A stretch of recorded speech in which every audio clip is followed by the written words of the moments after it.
খবর শুনছেন বর্তমান নিউজ টিভি ইউটিউব চ্যানেল থেকে। আজকের বিশেষ খবর হলো, রাজভবনের সামনে ধর্নার অনুমতি পেলেন না শুভেন্দু, অন্য জায়গা খোঁজার নির্দেশ হাইকোর্টের। বঙ্গ রাজনীতিতে বিজেপির বিরাট দলবদল, তৃণমূলে ফিরলেন প্রাক্তন বিধায়ক। তৃণমূল কাউন্সিলরকে শুটিয়ে লাল করলো দলেরই লোকেরা, উত্তেজনা এলাকায়। রেল দুর্ঘটনায় প্রথম সাহায্যের হাত, সরকারি চাকরি দেওয়ার ঘোষণা মুখ্যমন্ত্রী মমতা। দলবিরোধী কাজের অভিযোগ, হেভিওয়েট প্রার্থীকে বহিষ্কার করল বঙ্গ বিজেপি, নাম ফাঁস হতেই তোলপাড়। সিবিআইয়ের হাতে তদন্তভার দেওয়া হোক, মমতাকে চিঠি লিখলেন অসমের মুখ্যমন্ত্রী। কোন মামলায়? বাগদায় বিজেপির অন্তর্কলহ, নির্দল প্রার্থী দাঁড় করালো বিক্ষুব্ধ গেরুয়া শিবির।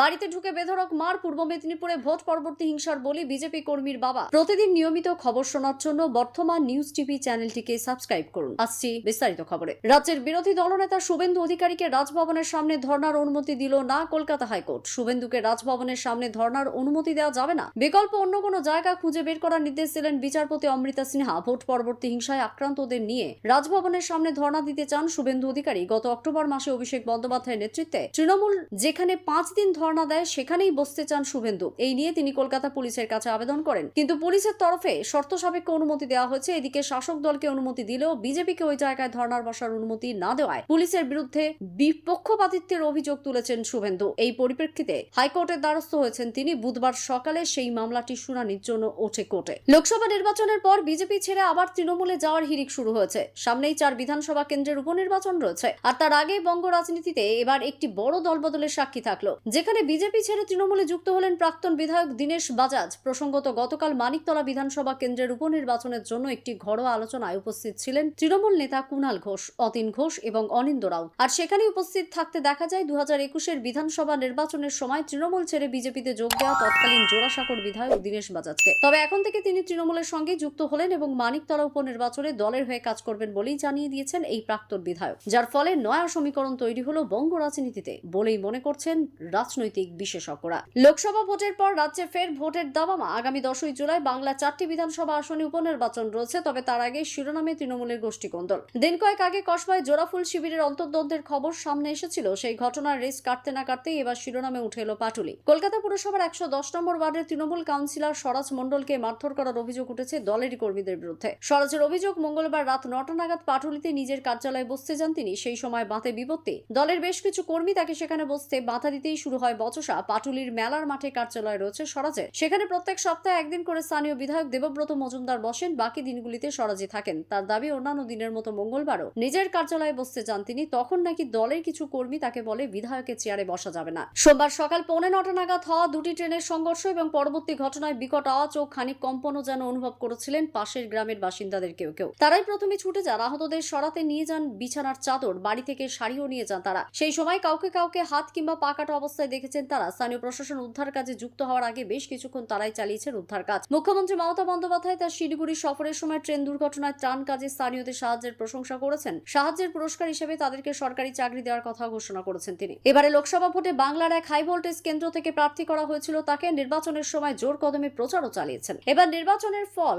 ঘোষণার সপ্তাহ দুয়েকের মাথায় সেই প্রার্থীকেই দল থেকে বহিষ্কার করল বিজেপি। জানা যাচ্ছে ওই প্রার্থীর বিরুদ্ধে দল বিরোধী কাজকর্মের অভিযোগ আনা হয়েছে। এবারে লোকসভা ভোটে ডায়মন্ড হারবার কেন্দ্রের দিকে নজর ছিল অনেকের। তৃণমূলের সেনাপতি অভিষেক বন্দ্যোপাধ্যায়ের বিপরীতে এই আসন থেকে কাকে দাঁড় করায় বিজেপি, তা দেখতে মুখিয়েছিলেন বহু মানুষ। দীর্ঘ অপেক্ষা শেষে এই কেন্দ্রের প্রার্থী হিসাবে ঘোষণা করা হয় অভিজিৎ দাস অর্থাৎ ববির নাম। এবার জানা যাচ্ছে সেই অভিজিৎকেই দল বিরোধী কাজের অভিযোগে সাময়িক বহিষ্কার করেছে রাজ্যের বিজেপি নেতৃত্ব। ভোটের ফল ঘোষণার সপ্তাহ দুয়েকের মাথায় রাজ্য বিজেপির এহেন সিদ্ধান্তে জোর শোরগোল পড়ে গিয়েছে। জানা যাচ্ছে রাজ্য বিজেপির শৃঙ্খলা কমিটির পক্ষ থেকে 1 সপ্তাহের মধ্যে অভিজিৎকে জবাব দিতে বলা হয়েছে। যদিও ডায়মন্ড হারবারের পরাজিত পত্রপ্রার্থী দাবি তিনি কোনো চিঠি পাননি। পশ্চিমবঙ্গের মুখ্যমন্ত্রীকে চিঠি লিখলেন অসমের মুখ্যমন্ত্রী। একটি বিশেষ মামলার তদন্তভার কেন্দ্রীয় এজেন্সির সিবিআইয়ের হাতে তুলে দেওয়ার আর্জি জানিয়েছেন হিমন্ত বিশ্ব শর্মা। মঙ্গলবার মুখ্যমন্ত্রী মমতা বন্দ্যোপাধ্যায়কে চিঠি লেখেন তিনি। অসমের মুখ্যমন্ত্রীর লেখা এই চিঠির পরিপ্রেক্ষিতে এখনো নবান্নের কোনো বক্তব্য আসেনি। 2022 সালে 14 অক্টোবর এই দিনই খড়গপুর আইআইটি থেকে উদ্ধার হয়েছিল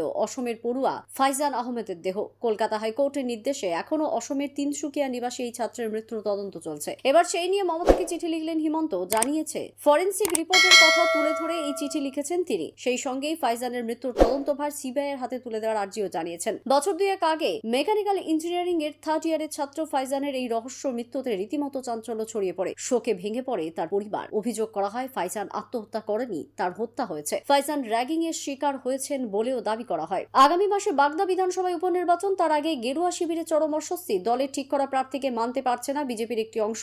উল্টে বিক্ষুব্ধ শিবির নির্দল প্রার্থী ঘোষণা করে দিল। শাসক দল তৃণমূল কংগ্রেসের বিরুদ্ধে রাজ্য লড়াই করছে বিজেপি। এদিকে বাগদায় বিজেপির মধ্যে অন্তর্কলহ এখন প্রকাশ্যে চলে আসছে। বাগদা বিধানসভা উপনির্বাচনের বিজেপি প্রার্থী ঘোষণা করা হয়েছে। বিনয় বিশ্বাসকে দল প্রার্থী করেছে, কিন্তু এই প্রার্থীকে নিয়ে স্থানীয় বিজেপি কর্মী সমর্থকদের মধ্যেই তীব্র অসন্তোষ দেখা দিয়েছে। বিনয় বিশ্বাস স্থানীয় নন, তিনি আদৌ বিজেপি করেন কিনা তা নিয়েও একটা অংশ সন্দেহ প্রকাশ করেছে। প্রার্থীর নাম ঘোষণার পর থেকে এলাকায় বিজেপির একটা অংশের ক্ষোভ দেখা দিয়েছিল, সেই ক্ষোভ আরো বাড়ছে। এই অবস্থায় বিক্ষুব্ধ বিজেপিদের একটি অংশ নির্দল প্রার্থী ঘোষণা করলো। সত্যজিৎ মজুমদার নামে এই বিজেপি কর্মীকেই নির্দল প্রার্থী হিসেবে দান করানো হয়েছে। নির্দল প্রার্থী সত্যজিৎ মজুমদারের হয়ে প্রচার শুরু করে দিয়েছেন বিক্ষুব্ধ বিজেপি কর্মী সমর্থকরা। বাগদা বিধানসভা উপনির্বাচনে গেরুয়া শিবিরে অন্তর্কলহ এখন বড় ইস্যু মনে করছে রাজনৈতিক মহল। সত্যজিৎ মজুমদার এলাকার বাসিন্দা, তাকেই দলের প্রার্থী করা উচিত ছিল, এই দাবি উঠেছে। সেই কারণেই নির্দল প্রার্থী হিসেবে তাকে দাঁড় করানো হয়েছে দাবি করেছেন বিক্ষুব্ধ বিজেপি নেতৃত্ব। শুধু তাই নয়, বিজেপির দলীয় প্রার্থী নিয়েও তারা সংশয় প্রকাশ করেছেন। ভোট পরবর্তী হিংসার বলে বিজেপি কর্মীর বাবা নিশানায় তৃণমূল আশ্রিত দুষ্কৃতীরা। ঘটনাস্থল পূর্ব মেদিনীপুরের অর্জুননগর অঞ্চলের 198 নম্বর বুথের ধাইপুকুরিয়া এলাকা। ঘটনাকে কেন্দ্র করে প্রবল উত্তেজনা গ্রামে। অভিযুক্তদের শাস্তির দাবিতে সরব গ্রামবাসীরা। সূত্রের খবর, পূর্ব মেদিনীপুরের অর্জুননগর অঞ্চলের 198 নম্বর বুথ ধাইপুকুরিয়া এলাকায় বাসিন্দা শশাঙ্ক মাইতি বিজেপির সক্রিয় কর্মী। তিনি পরিবারের দাবি, তৃণমূল কংগ্রেসের করা মিথ্যা মামলার কারণে দীর্ঘদিন ধরে ঘর ছাড়া তিনি। এই পরিস্থিতিতে মঙ্গলবার রাতে তৃণমূল আশ্রিত দুষ্কৃতীদের একটি দল শশাঙ্ক বাবুর বাড়িতে হানা দেয়। মা, স্ত্রী ও বৌদিকে আক্রমণ করে শ্লীলতাহানির চেষ্টা করা হয় বলে অভিযোগ। সেই সময় পরিবারের মহিলাদের বাঁচাতে এগিয়ে আসেন শশাঙ্ক বাবুর বাবা গৌরহরি মাইতি। তৃণমূল কংগ্রেসের দুষ্কৃতীদের বাধা দেওয়ার চেষ্টা করেন তিনি। অভিযোগ, সেই সময় তাকে ধাক্কা দেয় অভিযুক্তরা। এর ফলে মাটিতে লুটিয়ে পড়েন ওই ব্যক্তি। এদিকে ততক্ষণ চিৎকার শুনে ছুটে যান প্রতিবেশীরা। তড়িঘড়ি গৌরহরি মাইতিকে উদ্ধার করে নিয়ে যায় হসপিটালে। সেখানেই তাকে চিকিৎসকরা মৃত বলে ঘোষণা করেন। খবর পেয়ে দেহ ময়না তদন্তের জন্য পাঠিয়েছে পুলিশ। ঘটনাকে কেন্দ্র করে প্রবল শোরগোল এলাকায়। অসহ্য ঘর্মাক্ত গরমে দক্ষিণবঙ্গের মানুষ নাজেহাল। কলকাতায় আজ সকালে সর্বনিম্ন তাপমাত্রা রেকর্ড করা হয়েছে 30.4 ডিগ্রি সেলসিয়াস। স্বাভাবিকের তুলনায় প্রায় 4 ডিগ্রি বেশি। উত্তরবঙ্গের জেলাগুলিতে একটানা বৃষ্টি চললেও দক্ষিণবঙ্গে বর্ষা দেখা নেই। তবে মৌসুমী অক্ষরেখার প্রভাবে পরিস্থিতি অনুকূল হয়। 3-4 দিনের মধ্যে দক্ষিণবঙ্গে বর্ষা আসতে পারে বলে আলিপুর আবহাওয়া দপ্তরের পূর্বাভাস দিয়েছে। অসহ্য ঘর্মাক্ত গরমে দক্ষিণবঙ্গের মানুষ নাজেহাল। কলকাতায় আজ সকালে সর্বনিম্ন তাপমাত্রা রেকর্ড করা হয়েছে 30.4 ডিগ্রি সেলসিয়াস। স্বাভাবিকের তুলনায় যা প্রায় 4 ডিগ্রি থেকে বেশি। উত্তরবঙ্গের জেলাগুলিতে একটানা বৃষ্টি চললেও দক্ষিণবঙ্গে বর্ষা দেখা নেই। তবে মৌসুমী অক্ষরেখার প্রভাবে পরিস্থিতি অনুকূল হওয়ায় 3-4 দিনের মধ্যে দক্ষিণবঙ্গে বর্ষা আসতে পারে বলে আলিপুর আবহাওয়া দপ্তর পূর্বাভাস দিয়েছে। উত্তরবঙ্গের আলিপুরদুয়ার, জলপাইগুড়ি ও কোচবিহার থেকে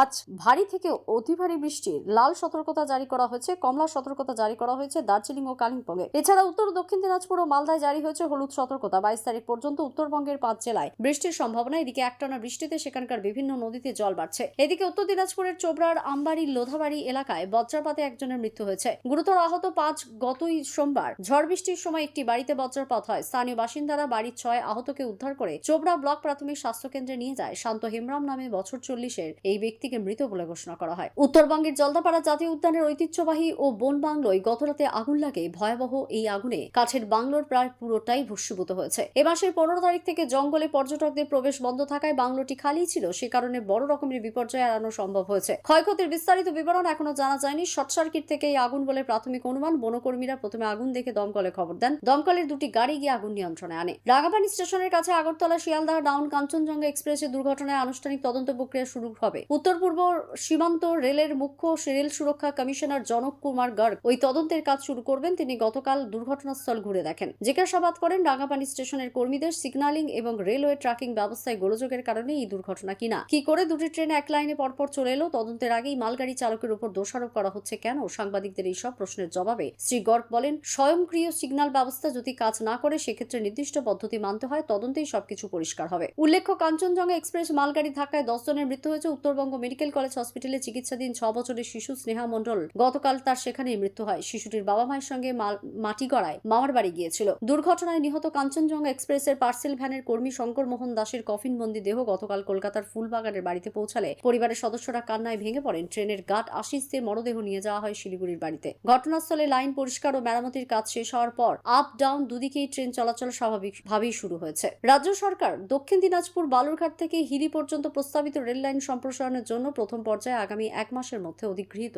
কিছু জমি রেলের হাতে তুলে দেওয়ার সিদ্ধান্ত নিয়েছে। গত বছরের মাঝামাঝি এই করিডোরের জন্য জমি সমীক্ষা ও অধিগ্রহণের কাজ শুরু হয়। পরে জেলা প্রশাসনের হাতে বেশ কিছুটা জমি আসায় স্টেশন ও সেতু তৈরির জন্য সেই জমি রেলকে হস্তান্তর করা হবে বলে ঠিক হয়েছে। উল্লেখ্য, 29 কিলোমিটার দীর্ঘ এই প্রকল্পের জন্য রেল যে মোট 500 কোটি টাকা বরাদ্দ করেছে তার মধ্যে জমি অধিগ্রহণে 240 কোটি টাকা তার ইতিমধ্যেই রাজ্যকে দিয়ে দিয়েছে। আজকের মতো খবর এ পর্যন্তই। ধন্যবাদ।